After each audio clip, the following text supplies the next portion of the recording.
राधा स्वामी। मैं निकिता नागदेव, विक्रम नागदेव की वाइफ, आज कराची से बात कर रही हूँ। मैंने पहले भी सिंधी पंचायत के हेड किशोर कुडवानी जी, मोदी सरकार से यही अपील की है कि मेरे साथ इंसाफ हो। अगर आज मेरे साथ इंसाफ नहीं हुआ तो हर लड़की जो अपने ससुराल में फ़िज़िकल अब्यूज़ का शिकार होती है, अपने हस्बैंड के धोखे का शिकार होती है, तो कभी किसी के साथ इंसाफ नहीं होगा। मैं आज आप सबसे रिक्वेस्ट कर रही हूँ कि आप लोग सिर्फ मेरे इंसाफ के लिए मेरे साथ खड़े रहें, मुझे और कुछ भी नहीं चाहिए। 2020 में मेरी शादी हुई थी विक्रम नागदेव के साथ 26 जनवरी को। मैं 26 फरवरी को विक्रम नागदेव के साथ इंडिया आई थी। कुछ दिन उनका बर्ताव मेरे साथ बिल्कुल ठीक रहा, लेकिन कुछ दिन के बाद उनका बिहेवियर मेरे साथ बिल्कुल चेंज हो गया। मुझे समझ ही नहीं आया कि ऐसा क्यों हो रहा है। कुछ दिन के बाद जब मुझे पता चला कि मेरे हस्बैंड का अफेयर है, वो भी मेरी जेठानी की खाला की बेटी के साथ, जिसका नाम शिवानी डिंगरा है। मैंने यही बात अपने फादर इन लॉ को बताई, लेकिन मेरे फादर इन लॉ का यही कहना था, बेटा लड़कों के तो अफेयर होते हैं, हम कुछ नहीं कर सकते। मैं वहाँ इन लॉज में मुझे कोई सपोर्ट नहीं मिला। मैंने अपने हस्बैंड से भी बात की, लेकिन जब मैंने ये बात की उसके कुछ दिन बाद से मेरे हस्बैंड का मेरे साथ फ़िज़िकल अब्यूज़ बरकरार रहा। हर दिन मैं फ़िज़िकल अब्यूज़ का शिकार होती रही। मुझे कुछ समझ ही नहीं आ रहा था मैं क्या करूं, क्योंकि इंडिया में मेरे पास कोई भी नहीं था, मेरा साथ देने के लिए कोई भी नहीं था या मेरे साथ कोई खड़ा रहे। फिर मैंने चुप करके अपना पारिवारिक संसार शुरू किया। कुछ टाइम के बाद वहाँ पे कोरोना काल लगा।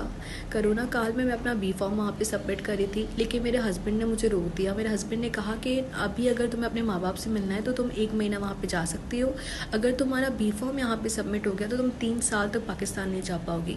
ये कह के मेरे हस्बैंड ने मुझे पाकिस्तान भेजा।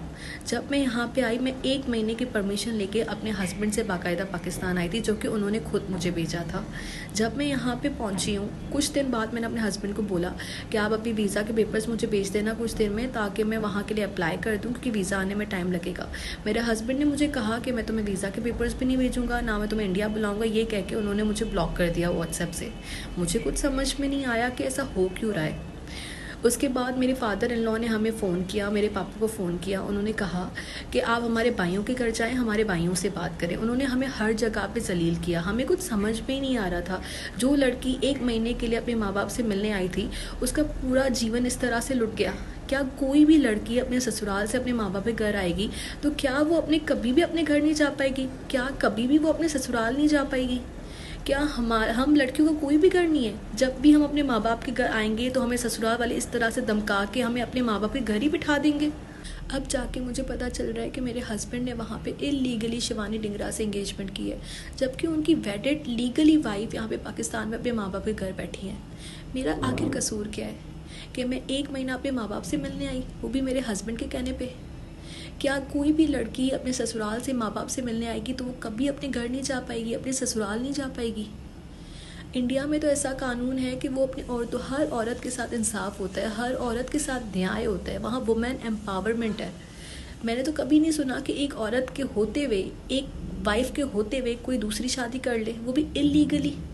मैं आज श्री नरेंद्र मोदी जी से, रिस्पेक्टेड किशोर कुडवानी जी से आज फिर से अपील करती हूँ कि आप प्लीज़ इसके ऊपर सख्त कार्रवाई करें और प्लीज़ विक्रम नागदेव को पाकिस्तान डिपोर्ट किया जाए और उसकी इलीगल स्टेप के लिए उसके ऊपर सख्त कार्रवाई की जाए।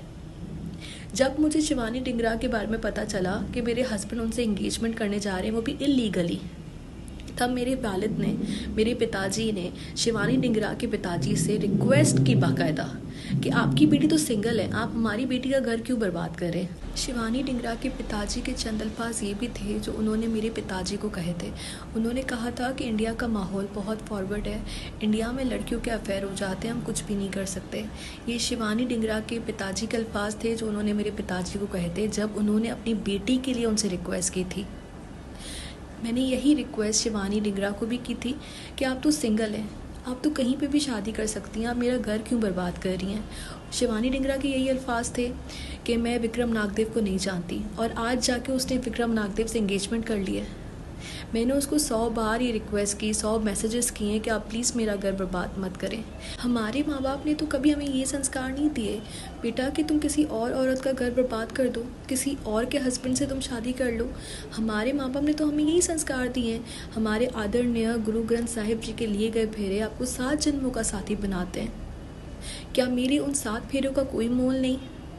आज मैं वुमेन इनजस्टिस के साथ खड़ी होने वाली हर उस ऑर्गेनाइजेशन श्री नरेंद्र मोदी जी, हमारे रिस्पेक्टेड किशोर कोडवानी जी से आज ये फिर से अपील करती हूँ, प्लीज़ मुझे इंसाफ दिलाएं। राधा स्वामी।